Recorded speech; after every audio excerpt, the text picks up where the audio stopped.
Listening. As an Irish Catholic, I want to know a lot more about internal presbytery processes. But I will tell you this, as a strong affordable housing advocate, God bless the Presbyterians for what they're doing today.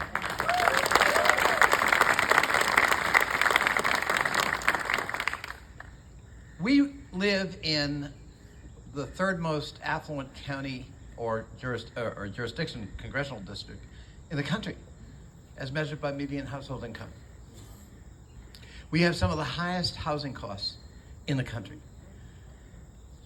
And that means affordability goes further and further out of reach for a lot of working men and women.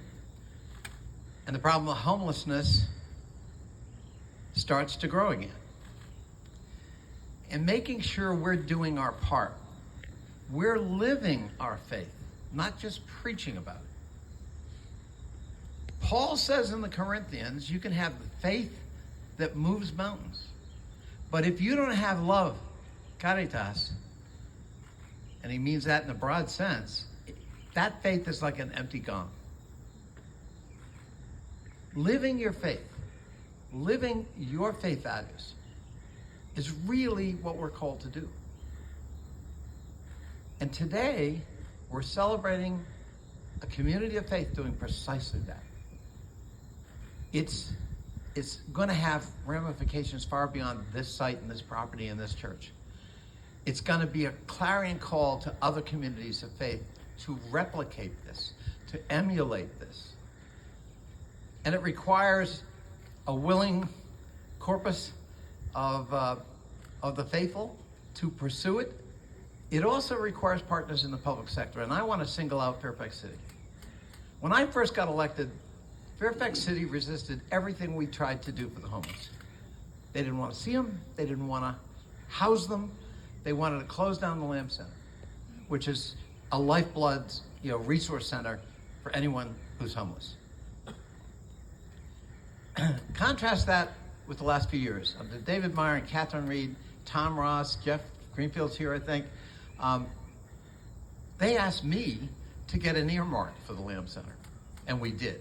And we're going to build 54 more affordable housing units in conjunction with the Lamb Center. Thanks to Fairfax City. And they're here today celebrating this. I think we in government can try to do more to streamline the process, to make it easier for communities of faith to do what you're doing today. And I hope we will, both in Richmond and locally. Because I want local government to be a partner. If we got willing communities of faith, we got to make sure we have a receptive and willing local government partner to make sure this happens. It's a glorious day, not just because of the weather, which I was in charge of, which Henry also didn't point out. But it's a glorious day because of what this represents, what it's going to do, but also its broader ramifications. And I think that's really worth celebrating on a multi-faith, multi-communal basis. Congratulations to all who made today possible. Thank you.